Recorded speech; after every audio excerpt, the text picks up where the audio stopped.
dropped over walls in the dead of night. What a desperate act to have to take. The circumstances must be horrible. Political decisions that Joe Biden made that is causing this massive influx of illegal immigrants and this massive influx of kids. Right now, we go to the source to find out why people are fleeing. If you were in those parents' shoes, what would you do? Follow their perilous trek and see what awaits them at those border facilities. Is what's happening inside acceptable to you? That's a serious question, right? Is it acceptable to me? Come on. Our team has every angle from the air to the river to the border wall. Hope and desperation.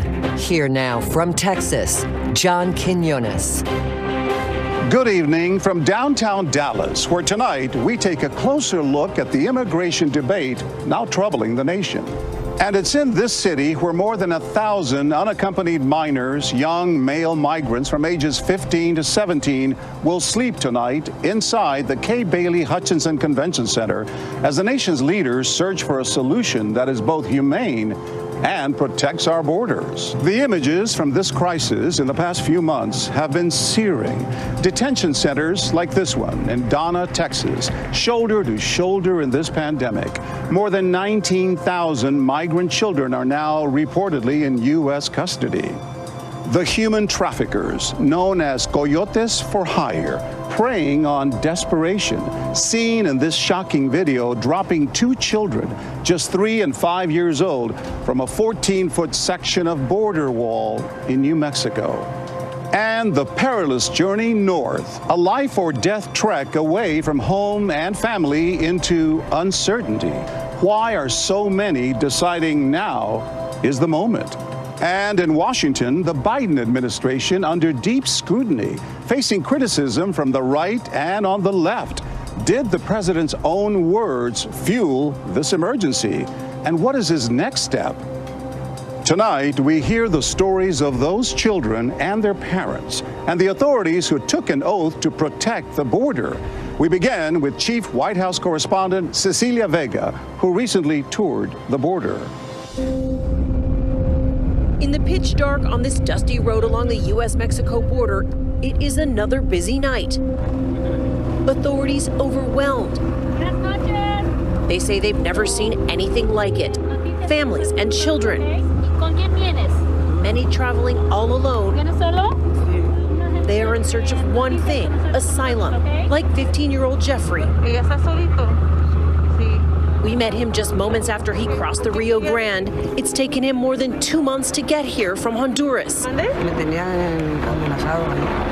As for what happens next, he tells me only God knows. Nearby, an entire family. They tell me they had to leave Honduras in order to stay alive, pointing to the country's increasing gang violence and the recent hurricane that left many without a home. There's nothing there. No work.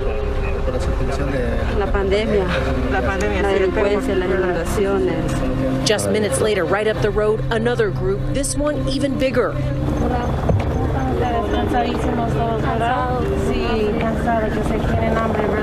They're hungry, they're very tired, they say. And these little boys are traveling by themselves. We meet 9-year-old Josel and 10-year-old Joseph. The boys left home more than a month ago. They traveled all the way from Honduras. They have no family with them. The group they're with, strangers, took them in along the way. They show me their lifelines, phone numbers of family members here in the U.S., relatives they hope to call and be reunited with soon.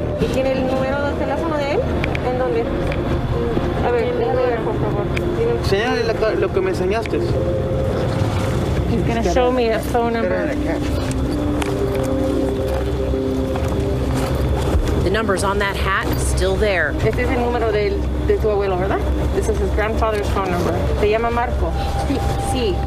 But Joseph's phone number, written in marker inside his pant pocket, already starting to fade. ¿Y este número de quién es? ¿De un tío? With the tía. This is his aunt's phone number and his mom's phone number. ¿Aquí tienes familiares en los Estados Unidos?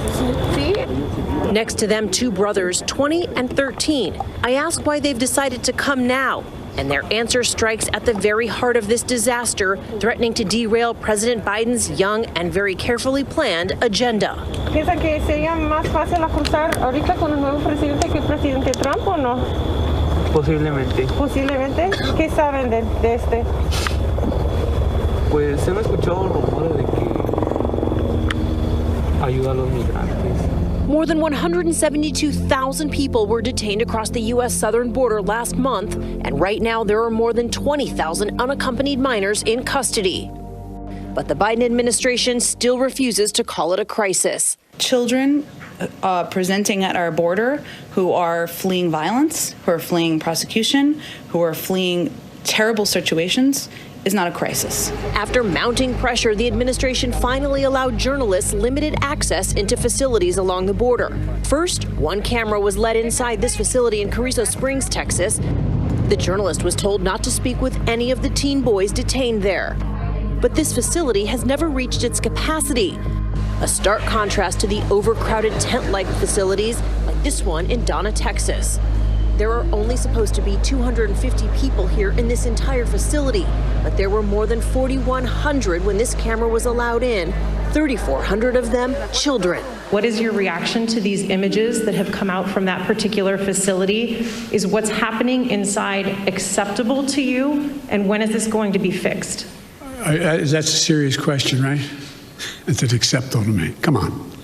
That's why we're going to be moving 1,000 of those kids out quickly. That's why I got Fort Bliss opened up. That's why I've been working from the moment this started to happen to try to find additional access for children to be able to safely, not just children, but particularly children, to be able to safely be housed while we follow through on the rest of what's happening. That is totally unacceptable. But critics say they moved so quickly to overturn former President Trump's hardline immigration policies that they did not have a plan in place on the ground to handle the surge that followed. Criticism growing louder by the day. It is a crisis. It is a crisis that was created by the Biden administration, by their own policies. Not just from Republicans, but also from Democrats. We're having a humanitarian crisis. The administration has all the good intentions. They want to treat the kids in a human way. But in trying to do this, their good intentions are being overwhelmed by numbers. And yet children continue to come alone, often found lost and confused.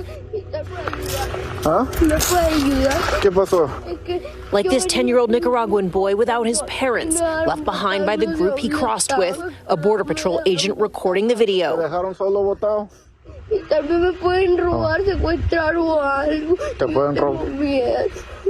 Border Patrol says the boy is now in their custody.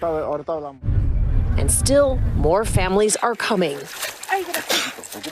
The migrants, if they made it across the river, they often end up in a place like this. They're completely confused. Sometimes they don't even know if they're on the U.S. side of the border or they're still in Mexico. If they're lucky enough, they find a sign like this. This is left here by the Border Patrol, Asilo. This is directing them to asylum, telling them where to get to safety. Authorities from Hidalgo County, Texas say encountering dozens of families every night has become routine. This video shows how desperate and dangerous the situation is. A Border Patrol surveillance camera showing an apparent smuggler on the Mexican side hoisting a small child over the fence and then dropping her 14 feet below to the U.S. side. Moments later, another child dropped to the ground. Then the two suspects flee up the trail back into Mexico. Authorities say those kids, two young sisters from Ecuador, just 3 and 5 years old, were treated at a nearby hospital and they are okay. Deputies Joan Moreno and Arnold Salazar patrol this stretch of the border. Our main objective to make sure that we're referring them to the proper authorities, that they're getting processed through Border Patrol and not getting extorted by local criminal organizations that want money. Yeah. They want money. You're trying to keep them safe. We're trying to keep them safe. Yeah. The Border Patrol, so inundated, local authorities are now helping. The deputies bring me to an area called El Rincon, the corner. It's a popular landing spot right along the Rio Grande. So they've literally just come out of the river here. Mm-hmm. In your career, have you ever seen as many people as you're seeing right now? No. And you've done this for how many years now? 17 years. 17 years, the most people you've ever seen? Yes. Most children, most families? Yes. Is there anything that's going to stop this? I hope there is. I don't know what it is. I don't know what they have to do, but it needs to stop. There's got to be a better way for a better process, but this is not it. All over these paths, pieces of their stories. It's a baby carrier. Baby's carrier. But we've seen mothers carrying their kids, you know, sometimes they're very dirty. We provide them water. We have to give them wipes, whatever they need. I mean, stuff that I have at home, I just bring it with me. You bring that stuff on the job with you right now? Yes, we have to. Do they think it's easier to cross with a new president? Are you hearing that? What I hear is they're saying that they thought it was going to be easier, but it's all the same thing. Yeah. It's the same thing. Yeah. The White House now trying to address the root causes of why people are leaving their homes in the first place. Even though the administration says the message is don't come, the policy is to not send unaccompanied minors back across the border alone, as the previous administration did. Children like Joselle and Joseph, who told me they're scared.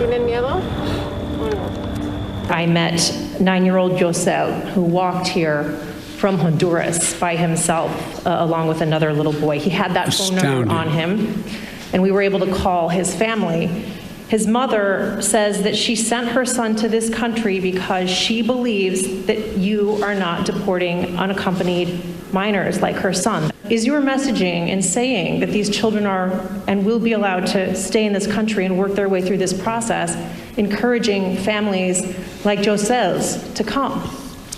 Well, look, the idea that I'm going to say, which I would never do, if an unaccompanied child ends up at the border, we're just going to let them starve to death and stay on the other side. No previous administration did that either, except Trump. I'm not going to do it. I'm not going to do it. It's been more than 2 weeks, and Joselle remains in U.S. custody. His grandfather, whose phone number was on that pink hat, says he has gotten a call from authorities, but he still doesn't know when he'll see his grandson. Cecilia Vega reporting. And it's vital to explain the policies in play as the problem escalates and the power the president may have to change them. Here's ABC News senior national correspondent Terry Moran.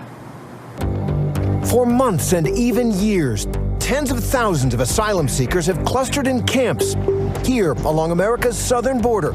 Our border has never been more secure. Forced to stay in Mexico by a 2019 Trump administration policy called Migrant Protection Protocols, also known as the Remain in Mexico policy.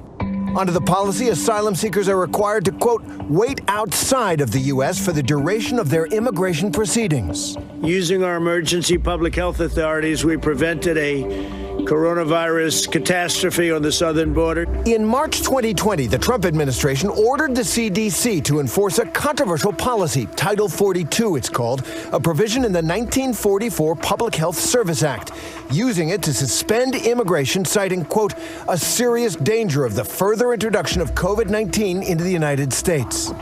The Biden administration has begun rolling back the migrant protection protocols, but largely kept Title 42 in place, with the exception that they've been allowing unaccompanied migrant children into the United States. The idea that if an unaccompanied child ends up at the border, we're just going to let them starve to death and stay on the other side. I'm not going to do it. While that's a humanitarian decision, the number of migrant children in federal custody has ballooned. Border Patrol has been processing those children for transfer in numbers the Department of Health and Human Services isn't prepared to shelter. Buenas noches. ¿De dónde vienes?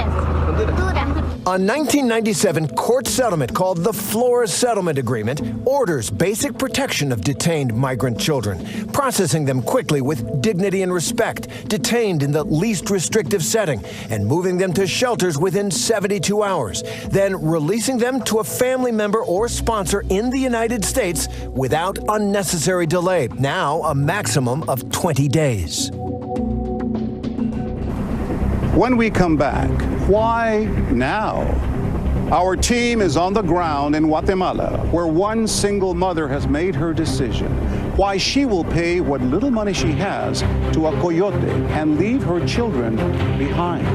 Plus, my interview with the president of Guatemala, what he says he told Vice President Kamala Harris during their recent conversation.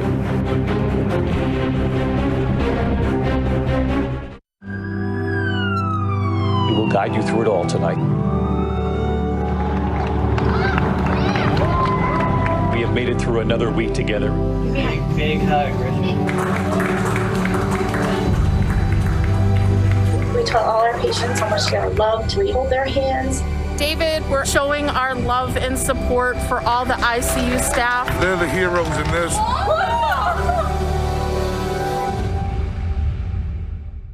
Now, when it matters most, the straightforward facts. ABC News is America's #1 news. #1 in the morning, #1 in the evening, with America's most watched newscast. #1 in late night versus the competition. The #1 news magazine on Friday nights. #1 in politics across this historic election versus the competition. The #1 daytime talk show. And #1 in streaming news. ABC News is America's #1 news.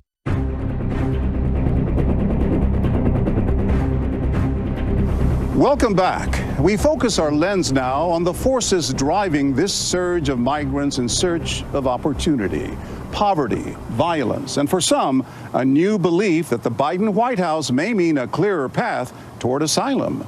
We also talked to one coyote for hire, a preacher who claims he's doing God's work. ABC News correspondent Marcus Moore is in a small village in southern Guatemala. Away from the hustle and bustle of Guatemala's capital city, small communities dot the mountainous terrain. It is unequivocally beautiful, majestic even. But in the midst of the serene views, people here are struggling to survive. There is extreme poverty. Buenos días, me llamo Marcos. Juana is a single mother sharing this house with 3 of her kids and her parents about 3 hours from Guatemala City. It is not much, but it's her little mansion, as she calls it. Es un placer para mí tenerlos en mi mansión, en mi casa. Sí, yo... En mi casa, la verdad, es de lámina, pero es mi casita, ¿verdad? Tú tienes un vista muy bonito también. Sí, sí muy bonito, muy bonito. Es un ambiente bastante fresco, sí, bastante sano, porque no hay mucha contaminación de humo de carros. The 35-year-old sells tamarind seeds to earn a living, but a full day's work isn't nearly enough to support her family. Lo que uno gana en todo el día, a veces no alcanza ni para solo un tiempo de comida. Entonces, esa es la situación que yo tengo acá, ¿verdad? De que sí me cuesta bastante por el motivo que soy madre y padre para mis hijos. Están estudiando los 3. Vienen, me piden algún trabajo en la escuela. No tengo dinero. Tengo que salir a trabajar, tengo que salir a lavar, a planchar, a buscar de lo que me caiga en el día para sacar a tortear. Even though her earnings aren't sustainable, she's gathering all she can to pay a smuggler to take her to the United States. But it is not an easy choice. The tears that roll down her cheek reveal the weight of her decision. Right now, she doesn't have the money to bring her kids on the risky journey with her. She has no choice but to leave them behind. A veces la miro y está descalza y le digo, viejo, ¿a dónde te caes? A mí mis caites se me reventaron. Ya ves, le digo, por eso me quiero ir. No, mami, prefiero andar descalza. Prefiero usar la misma ropa. Prefiero ponerme a trabajar, buscar trabajo y a todos vamos a salir adelante. Siempre he estado con mis hijos. Nunca los he dejado. Cuando me voy a trabajar, hago lo posible de estar lo más ligero con ellos. Entonces, es un miedo que siento estar lejos de ellos. Llegar a los Estados Unidos y no puedes encontrar un trabajo o ganar dinero, y entonces, ¿qué? Pues la verdad, es algo de que no lo había pensado de esa manera. Sí, no lo había pensado de esa manera. Porque como le digo, estando acá, Lo único que uno piensa es llegar. Juana is determined to join the nearly 1 million Guatemalans already living in the United States. Her kids for now will be without her, so she can provide a better life for them. Guatemala is the 5th poorest country in Latin America and the Caribbean. About 60% of Guatemalans live in poverty. Most of them are indigenous. It also has the 6th highest rate of chronic malnutrition in the world. Almost half of children under the age of 5 here are malnourished. And while Guatemala remains one of the most dangerous countries in the world, according to the State Department, it is poverty and lack of jobs that drive most of the people who seek to migrate to the United States. The journey starts with people like this man, a coyote named Freddie. Since 2012, he says he's helped more than 4,000 people cross into the U.S. And with an air of confidence, he says he's not worried about getting caught. No me preocupan las autoridades, ni estadounidenses, ni mexicanas, ni aún los de aquí que me quieran detener. De una forma o de otra, nosotros nos vamos a ir. Vamos a pasar la gente. Aquellos que posiblemente te están glorificando en aquel lugar. Freddie is also a Christian pastor, preaching to his followers. He believes that by helping people cross the border, he's doing God's work. Jose is one of his clients. The 21-year-old plans to give his motorcycle to his brother and is mortgaging his property to help pay for the costly trip north next week. His story is the same as so many others we've met here. He wants to earn a livable wage for his work to better provide for his family. La vida acá es muy dura, muy dura. Es muy dura porque no hay trabajo. Nadita de trabajo es muy escaso, ¿verdad? Y ponerle, si encuentras un trabajo te pagan muy barato y te quieren explotar. If his journey to the United States goes as planned, he'll end up crossing the river separating Guatemala and Mexico. The same location where we watched as dozens of people ferried over to the northern bank and were then ushered into a fleet of waiting taxi cabs, all before being whisked away down a dusty road. Women and children on the Guatemalan side, loading onto the boats. Many of them with just the one bag each. And they will get onto these boats, and it really does seem like a system, an organized system that is running like clockwork. A steady flow of men, women, and children, many with nothing more than a single bag and a dream fueled by hope for a safer and better life. It is something that's been occurring now for years. We also saw it when we were in Mexico in 2018. All along the highway here, you'll see moments where migrants are literally blocking the highway, hoping that a truck like this will stop and give them a ride farther north. Certainly gives you a sense of the desperation. Freddie says the stream of people in Guatemala wanting to head north won't stop until economic conditions improve for everyone in the country. And for Juana, each day is bringing her closer to getting the money she needs to cross over to the U.S. But it also means those precious few moments with her kids are dwindling. And right now, it's clear they want nothing more than for her to remain by their side. Marcus Moore reporting from Guatemala. So what steps are being taken there in response? And what is the message from the Biden administration? I asked Alejandro Giammattei, the president of Guatemala. So many of these people lost everything they had. They have no jobs, no homes, losing it to hurricanes. And then there's the violence. If you were in those parents' shoes, what would you do? It's difficult to say. It's difficult to answer.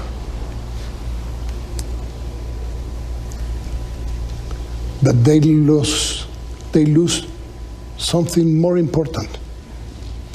They lose the hope. And sometimes their lives. And losing the hope doesn't matter their lives. It's heartbreaking. It touches you. Touch anyone. It's a problem that touches the heart of any human being with an ounce of mercy. A tiny bit of mercy. It has to hurt them. Here in Guatemala, how bad is the situation with people going north? Well, the situation is complicated. People emigrate because they lack opportunities. People emigrate because they have no jobs, no home, no health, no education or security. And those are the 5 factors that effectively cause problems and lead people to leave their countries in search of a dream that is no longer such an American dream. It's a much more complicated dream. Last night, we interviewed some people on the streets of the capital here, and also we've been out in the countryside. So many of them tell us that they don't want to leave Guatemala, but they don't see an economic future here. They have no choice but to pay the smugglers, the coyotes, and head north. What would you tell them? No one abandons their home, their family, or their land on a lark. That is what a tourist does. But people who do it out of need have to find in their country enough guarantees that they will have opportunities. And that is what we have been talking about with Vice President Harris and President Biden, about the need to build walls of prosperity, as opposed to the physical walls, the high walls. Those anyone can cross. Physical walls don't stop immigration. And if not, they hire someone like El Chapo Guzman to dig a tunnel and cross underneath. But the wall doesn't stop it. The only thing that stops a person is a wall of prosperity. Quería enseñarle un video, porque la situación está muy crítica en la frontera de los Estados Unidos. Did you see this video of 2 little girls crossing the border wall, and the coyotes drop them over? And you see the 2, 3, they're 3 and 5 years old. They drop one little girl, and then they go back for her sister, and they drop her, and then the coyotes run back into Mexico. What do you think when you see that? That sometimes it's an embarrassment to be a human. You're ashamed to be a human. No animal does that. Whoever did that is someone whose livelihood depends on that. Do you think people have been led to believe that President Biden would be easier on immigrants, especially children? That was not exactly Biden's message. But they used his message to turn it around and tell people, now's the time. They'll receive you. Let's go. The message is confusing. Messages have to be clear. Are you more optimistic that this immigration problem will be solved, or at least curtailed, under the Biden administration or the Trump administration, as it was? I think we'll be better than with Biden than Trump. I guess so. I hope so. I need so. And you're already making inroads. There's signs of progress. Yes. And in fact, the United States didn't tell us, help us stop the caravans. They didn't ask us to do that. We did it. Because you can't have 8,000 people enter, break barriers, not go through immigration, and attempt to invade the country to get to the other side. That's an invasion. There is dramatic video of that confrontation in Vado Hondo, where 7,000 Hondurans met up with your military forces. It was brutal. It was pretty violent.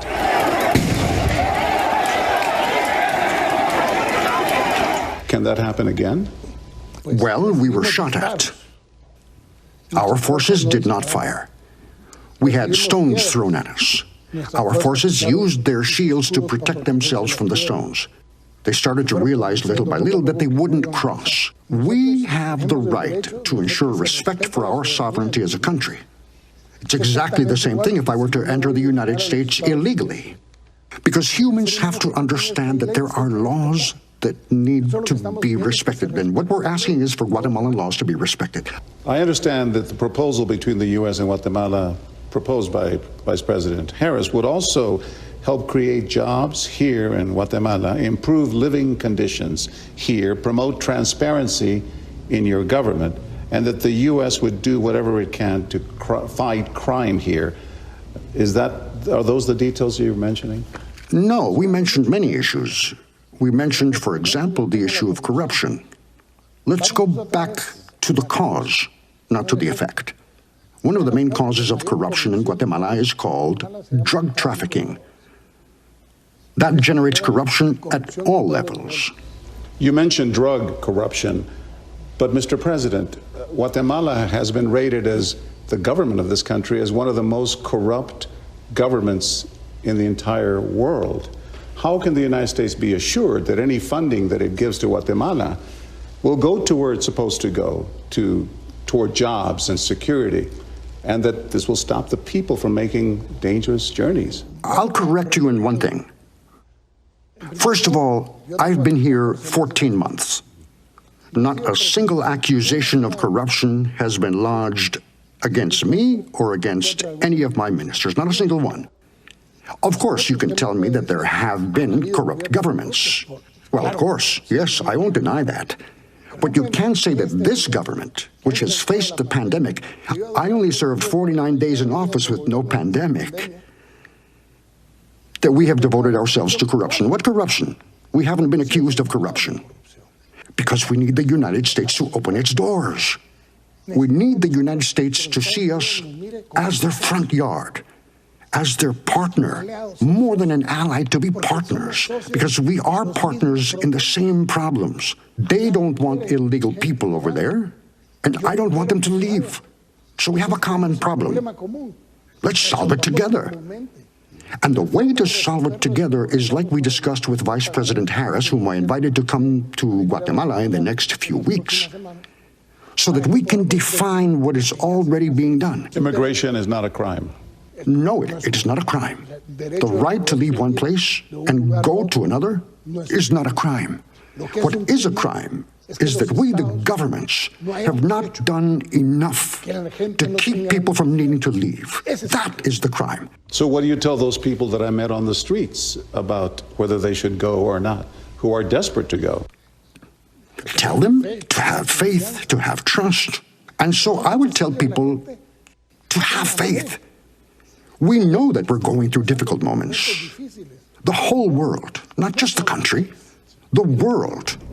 Still ahead, inside the trek north, with a heart-wrenching decision made, the brutal journey begins. A new danger at every step. Then, more on the collision of policy and politics as President Biden faces criticism for the surge from opponents on the right and on the left. And later, Martha Raddatz on the challenges of securing the border, overwhelmed and undermanned as the surge continues. Now, when it matters most, the straightforward facts. ABC News is America's #1 news. #1 in the morning, #1 in the evening, with America's most watched newscast. #1 in late night versus the competition. The #1 news magazine on Friday nights. #1 in politics across this historic election versus the competition. The #1 daytime talk show. And #1 in streaming news. ABC News is America's #1 news. The reality is our country can collapse from within. You see the white power movement on the march. Klansmen and neo-Nazis, skinheads, it's meant to incite war. From the KKK to Oklahoma City to Charlottesville, the new documentary event special. We just need to start talking about race. Homegrown hate, the war among us. This is a real wake-up call. Streaming now on ABC News Live.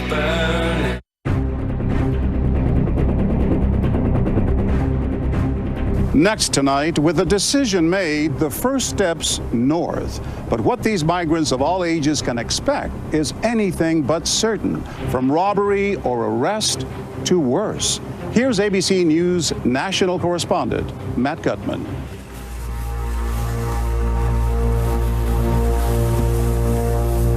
It's the dead of night on the U.S.-Mexico border, and we joined an elite unit of the Texas Department of Public Safety on a patrol of the Rio Grande. It's here that every night smugglers ferry hundreds across the river to U.S. soil. There's an area where it's known for a lot of migrants have been crossing through. So that's where we're trying to get to that location. When we finally get there, we discover soaking socks and undergarments, marking the final leg of a journey millions of migrants have made in recent years and the lengths they've gone just to splash ashore on U.S. soil. For hundreds of thousands of footsore Central American migrants, these roads promise endless miles and hardship. Then we have Untitled Chapter. Father Floragoni in southern Mexico told us back in 2016 that he'd seen just about everything and everyone. We deal with children, women, adults, elderly people. Everybody is trying to get out. They come here sometimes with the bullets still in their bodies, asking just for a chance. And the risks are enormous. The probability of running into danger, at least being robbed or assaulted, is over 50%. You've got 1,500 miles ahead of you. I would say their chance of making it all the way to the U.S. border is less than 50%. We first tested the perils of this journey in 2016, traveling with migrants fleeing their home countries on their way to the U.S. We met Edwin and Jose. They had just left the murder capital of the world, El Salvador. They were on their second attempt to reach the U.S., and for them, the uncertain road ahead is more appealing than the horrors they're leaving behind.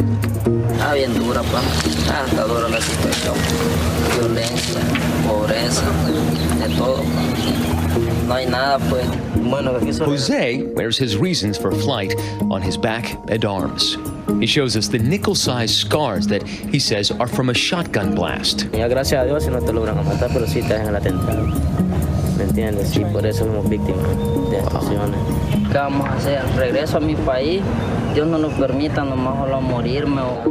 Like most Central Americans fleeing their homeland, they will cross into Mexico from Guatemala illegally.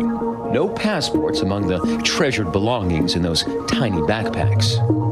When migrants are smuggled across this river to Mexico, they're entering what human rights advocates call a death trap for them. Trying to avoid Mexican authorities, they, along with thousands of others, zigzag their way north, sometimes in trucks hired by local smugglers known as coyotes. The poor often opt for freight trains. This one is known as La Bestia, the beast train. That's become known to be a major smuggling route. Even though these are the poorer migrants, organized crime and local gangs and thugs have gotten pretty good at trying to squeeze whatever money they can get from the people who board these trains. People who don't pay a fee to these gangs get thrown off the trains. In recent years, migrants have found that there is safety in numbers, traveling in caravans, endless columns of mostly Central American migrants marching through Mexico. We were there with them in 2018, marching for weeks in the crushing heat. Blanca and her family tell us they've been walking since 4 a.m., one of many for whom returning to their home country would be a matter of life and death.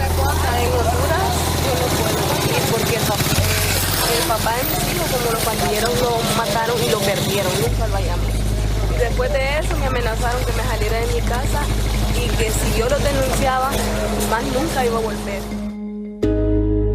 After intensifying pressure from the U.S., Mexican and Central American governments cracked down, scattering many of the caravans before they even reached Mexico, leaving migrants opting for another route. It's here on the Usumacinta River, demarcating the Guatemala-Mexico border, where thousands pay local human traffickers affiliated with the cartels to ferry them across undetected. Waiting for them by the river's banks on the other side are taxis that locals say are organized by the coyotes, lined up and waiting to whisk them away to a series of temporary safe houses which dot the 1,200-mile route all the way to the U.S. And this week, Mexican authorities discovering over 100 Central American migrants packed into one of those safe houses along the U.S.-Mexico border. It's there where so many people run into another hurdle, an overwhelmed government struggling to keep up with asylum cases. Beneath these tarps and behind this concertina wire are about 700 migrants. They are just some of the 25,000 migrants that have been waiting, some of them for up to 2 years, for their chance to have their cases heard in the U.S. It's there that we met Hermana Morado from Honduras, clutching that little baby boy. She was previously deported from the U.S. in October of 2019 and has been waiting in Mexico ever since. Yo quiero un mejor futuro para mis hijos, darles lo mejor. Los padres siempre deseamos dar lo mejor a nuestros hijos. Y es por ello que nos esforzamos tal vez a salir de nuestros países, porque la necesidad nos obliga. A future so close, yet so heartbreakingly far for so many. Matt Gutman, thank you. Now, more with Marcus Moore, who found that for some migrants, the fear encountered on that trek proves just too great. You guys are returning to Honduras. Why? We are seeing that it's too hard. We want our families, and our lives are too valuable. We don't want to lose our lives. How many days have you been walking? We have been walking for 5 days straight. And now what? We want to go back now, but immigration officials are not helping us because we are underage. Where did you originally want to go? We wanted to go to the United States, but now I just want to go home and be with my family, who needs me, and I need them. A lot of people in the United States, they don't understand why someone like you would want to come to the United States and why you don't want to stay in your country. So why not? There's too much poverty in our country, but now realizing this situation, the little we have to eat, we will eat happily. We won't have luxury. But confiding in God, everything is possible. Were you scared when you started walking north? Not scared, but now we are hearing people are getting assaulted, kidnapped, so that's when we decided to go back. We just want to go back with the help of God. When we come back, the political push and pull in Washington as President Biden feels the heat. Now, when it matters most, the straightforward facts. ABC News is America's #1 news. #1 in the morning, #1 in the evening, with America's most watched newscast. #1 in late night versus the competition. The #1 news magazine on Friday nights. #1 in politics across this historic election versus the competition. The #1 daytime talk show. And #1 in streaming news. ABC News is America's #1 news. This was the ultimate nightmare. In the space of 3 days, we have 5 students dead. The serial killer is on the loose. You know, we live in the Bible Belt. Things like that don't happen here. And the one haunting piece of evidence, this audio cassette that changed everything. Now, new, emotional, and revealing interviews from those who were there. There was a audible gasp. He did something no one saw coming. Pure evil. 2020, Friday night at 9/8 Central on ABC. Next tonight, while the Biden administration has resisted calling the surge at the border a crisis, it is indeed threatening a political crisis. Does the new president have himself to blame? And are there lessons from the Trump administration that could serve him now? Here's ABC News congressional correspondent Rachel Scott. On the campaign trail, Joe Biden promised a more welcoming America, vowing to scrap the Trump administration's harshest immigration policy. We're a nation that says if you want to flee and you're fleeing oppression, you should come. Republicans say that message and his policies sparked the surge at the border, and that the remedy is reinstating the former president's rule. The policies were working. But Democrats pointing the finger right back at the GOP. To put it succinctly, the prior administration dismantled our nation's immigration system in its entirety. The reality is more complicated. The White House has avoided calling the situation at the southern border a crisis. The president claiming the uptick is just part of a normal cycle. Truth of the matter is, nothing has changed. As many people came, 28% increase in children to the border in my administration, 31% in the last year in 2019 before the pandemic in the Trump administration. But those numbers are wrong. It's actually a 63% spike. Some migrants say they're coming now because they've heard it's easier under the Biden administration. And President Biden's critics say that's no surprise. I blame the policies we're creating is incentivizing people to take a long, dangerous journey.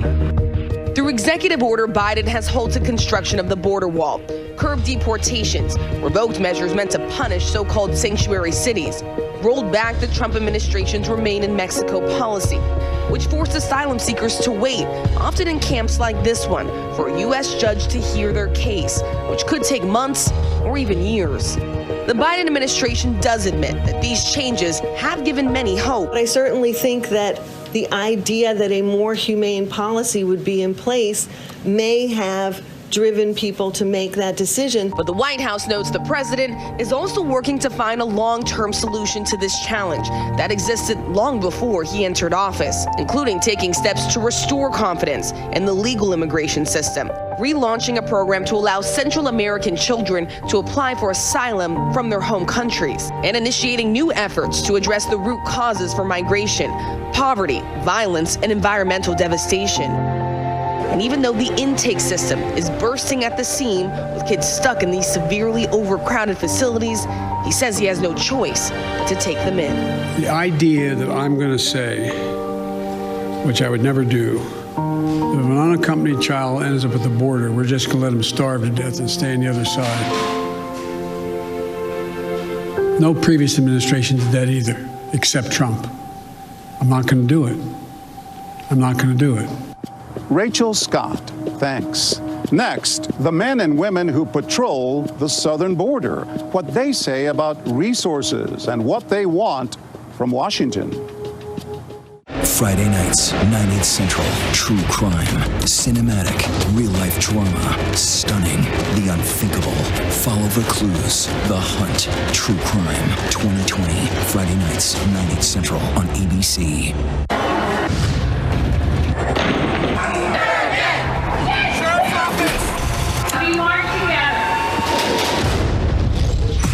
The most powerful stories of our time, anytime. Nightline. Somewhere out in the country, there's a man. I'm Bobby. Walking a mile in people's boots and buying a new pair when he's done. Just wanted you to have this. Thank you. Breaking Bobby Bones. New series Monday, May 31st at 10 on National Geographic.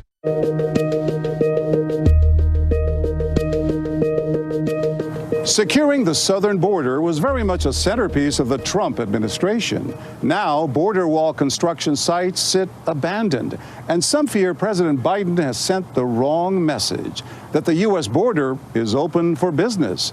Here's ABC News Chief Global Affairs Correspondent Martha Raddatz, who got a closer look in Texas and Arizona. Flying low and fast over the dust of Arizona's desert, the view of the southern border is stark. Arizona's Department of Public Safety Rangers, who provide search and rescue, show us miles of wall and gaps where construction was halted after Joe Biden took office.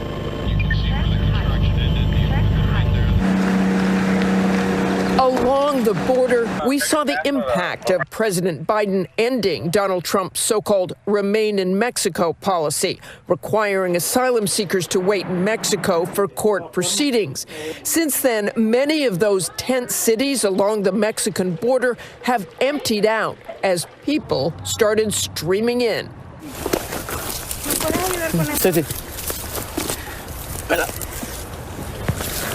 In Eagle Pass, Texas, Border Patrol agent John N. Finson pulls 4 women from Venezuela from the river.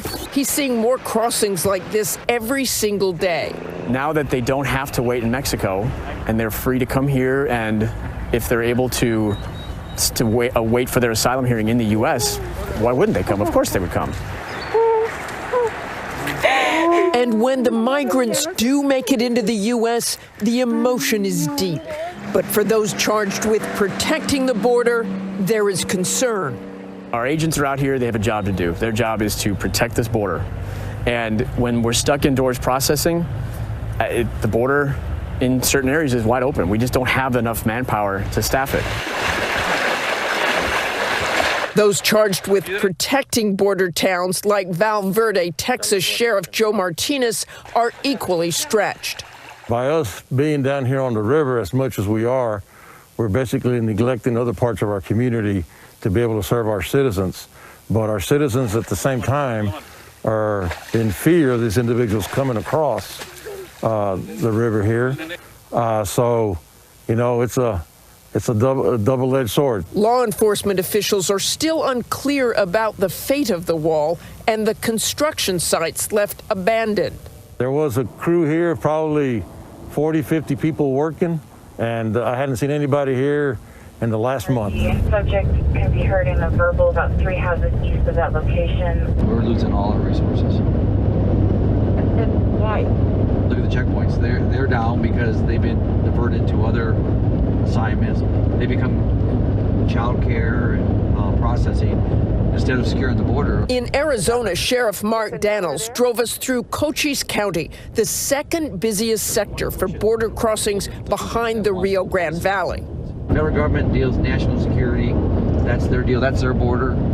It's their responsibility. But once they step into the county, it's my responsibility. All this is old wall. This is the old 18-foot wall. The Constantino was placed there about 2 years ago when the surge happened in late 2019. What change have you seen in the past couple of months? A big difference. The messaging has changed. And the message is that this border is open for business and you can come across. And if you get across, there will be no consequences. That's the message we hear. Arizona Governor Doug Ducey feels the same. Over 100,000 people in custody, 13,000 migrant children. This is a historic record for the agency. It's been the reverse of the Biden administration, of the Trump policies, and it needs attention.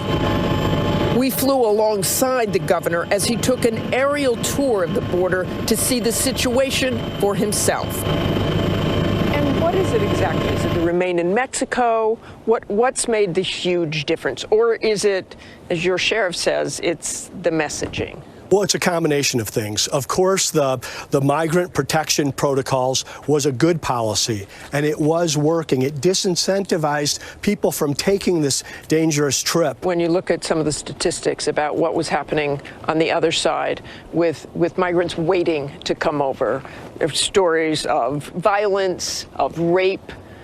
So why is that a better alternative? The Biden administration confuses immigration with border security. They are two separate issues. That's largely solved through foreign policy and diplomacy and relationships that you have. They're not having those communications. They're just doing what they believe is the politically popular policy that they promised on the campaign trail, and it's resulting in crisis. You heard President Biden say the other day, don't come. What more can he do? Well, he certainly can communicate more often, more clearly, and he should be talking to President Obrador. He's got a big microphone. He needs to use it appropriately. Martha Raddatz reporting. When we come back, life in America for those who made the trek and now call this country home.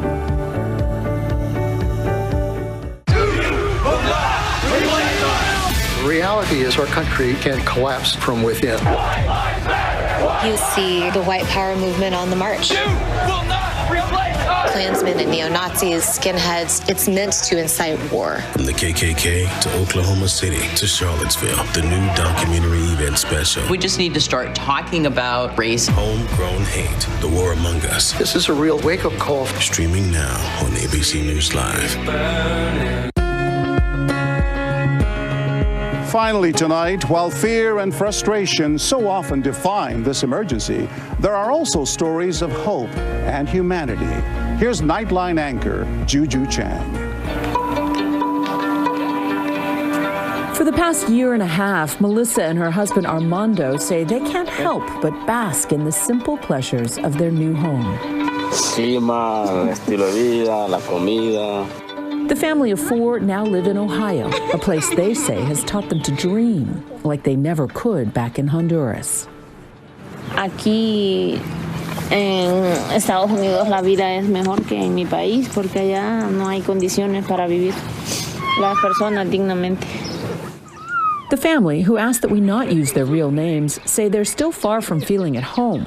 For almost 2 years, they've been left in limbo, waiting for an asylum hearing, joining the 1.2 million other asylum cases that are currently pending, according to the Justice Department. They were finally able to enter the U.S. a year and a half ago, but Melissa says the nightmares of what it took to get here lingered long after. Los sueños que yo tenía eran que estaba en el campamento todavía ahí, sufriendo lo que pasamos, la intemperie en que vivimos, durmiendo en esas carpas. The memories of sleeping for months in those tents in a makeshift camp just a stone's throw from the U.S. border. We first met Melissa a year and a half ago in Matamoros, Mexico, on the southern tip of the Texas-Mexico border.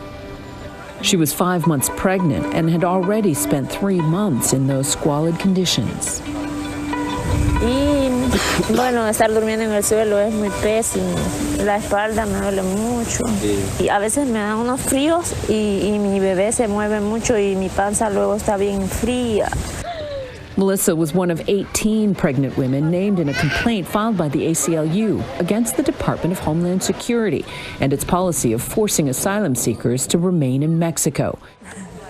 Melissa said back in Honduras, her husband Armando was doing well as a waiter, but when he was beaten and targeted by gangs, they knew they had to run. Lo quisieron asesinar, pero gracias a Dios no lo asesinaron.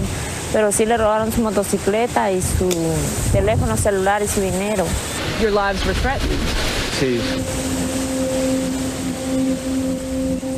They fled with just a little cash and 3 duffel bags. And when they arrived on the Texas border, they asked for asylum, which is their legal right. In the past, they would have been allowed to stay with family in the U.S. and wait for their hearing. Instead, U.S. immigration officials gave them a court date and sent them back to wait in Mexico, which meant this camp with no running water or toilets. Advocates described it as a humanitarian crisis. Venimos con esto que nos cierran las puertas.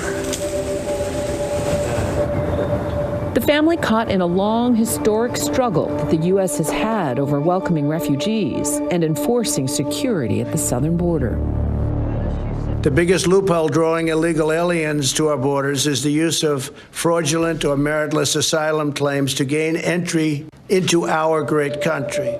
For years, the Trump administration rolled out a series of controversial policies aimed at stopping migrants from coming to the United States, including that Remain in Mexico policy. It has since been rolled back by the Biden administration, but the courts and our immigration system still caught up in a massive backlog. So many now waiting years for their asylum case to be heard. Their baby boy, Isaac, now a year old, born in Ohio, an American citizen. Her 9-year-old daughter in 4th grade, speaking English, already dreaming of becoming a veterinarian. Shirley, what's the best part of America? That's cool. School? What do you like about school? Because I learn more. What advice would you give people who are coming to the border now? I mean, President Biden is telling people not to come to the border. Mi consejo sería así, no se vengan, pero a la vez ellos se sentirían como me llamarían como egoísta, como tú estás allá, estás bien, ¿por qué dices que no vengamos? Nosotros también tenemos ese sueño americano y por más que les dé un consejo no lo van a aceptar, siempre van a emigrar. What do you think the American people need to know about families like yours that are coming to the border in desperation?